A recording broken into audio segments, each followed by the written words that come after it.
And this is a description of an elephant, and I'm going to just read out from his book a little sentence or two.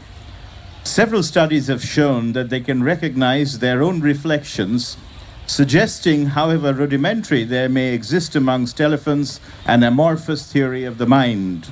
And then he goes on to write, in sum, these scraps formed an altogether surreal idea of the elephant, one incommensurate with the full being in front of him, dappled with cooling splashes of mud, blinking restlessly and curling its trunk around the legs of its driver. There's a lot of visual imagery in that, and you don't get that from Shashi very easily, that sort of visual imagery. Would you agree, Shashi? Totally. That's exactly my point. Whereas with Shashi, it's the word imagery, and I love, I mean, I know this is perhaps not the fundamental theme of his book, but I love what he talks about when he talks about cricket and sport. And I read, he says, sport played an important role in British imperialism, since it combined Victorian ideas of muscular Christianity, a cult of youthful vigor, and daring do in far-off lands, and the implicit mission of bringing order and civilization in the unruly East through the imposition of rules learnt on the playing fields of Eton. A lot of descriptive imagery there. Would you agree? I know you're passionate about cricket, and cricket seems to find a lot of space in this. There may be description, but it's not visual description. You see what I mean? Yeah. That's, in fact, the two paragraphs you've chosen actually lot of word illustrate play. my point. Yeah. I'm a man of words, and Kanishk's words, ideas, and images are much more organically intertwined.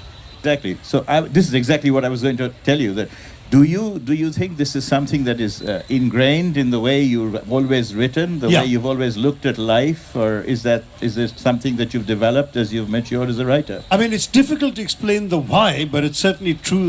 The what is very clear. That from the youngest years of my writing, and I did start writing very, very young, I was better at all sorts of things. The use of the right word, I hope, in the right place, the effective communication of an idea. But one thing I didn't try often enough was visual description. Whether it was a scene of a countryside, whether it was a moment like just the description of a physical being, in this case the elephant, could be another creature or a human being. That was where I would say I probably instinctively sort of shied away from trying to do that, because it didn't come naturally to me. And on the few occasions where it's done, it's usually brief, perfunctory, and maybe even slightly forced.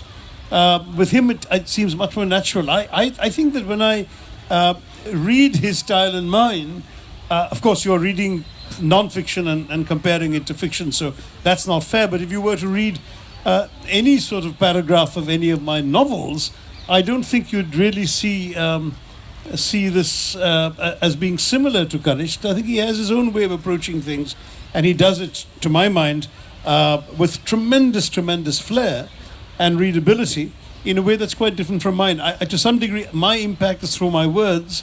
His impact is through his language and imagery, and I hope in both cases, at the end, the ideas are what matter.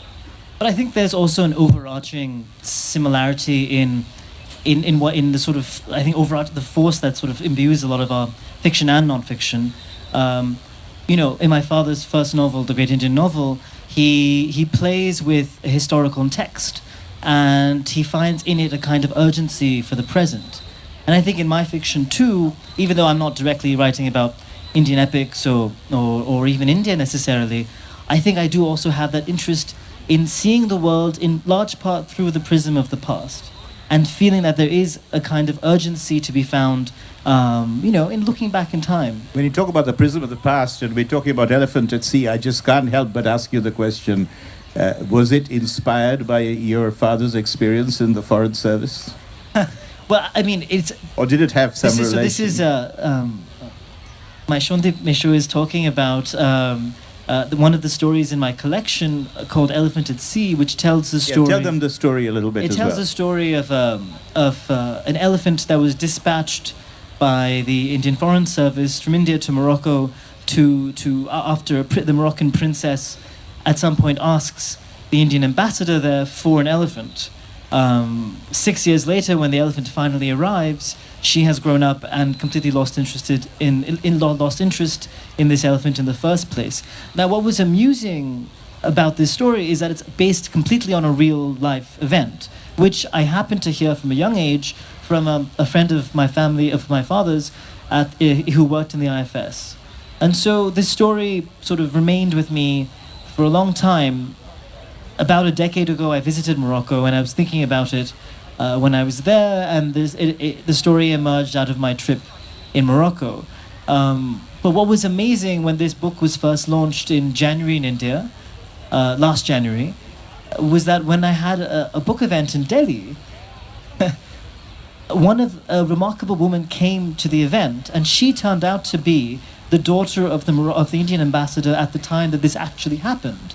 And she was incredibly moved by this story because apparently my descriptions of her father, of what transpired in Morocco with this elephant, were accurate. Now, I found that very strange because I hadn't been trying to be really truthful to any kind of record of the story. I was, I had the skeleton of something that actually happened, but I was putting all kinds of imaginative flesh on it. So this is like facts in the guise of fiction?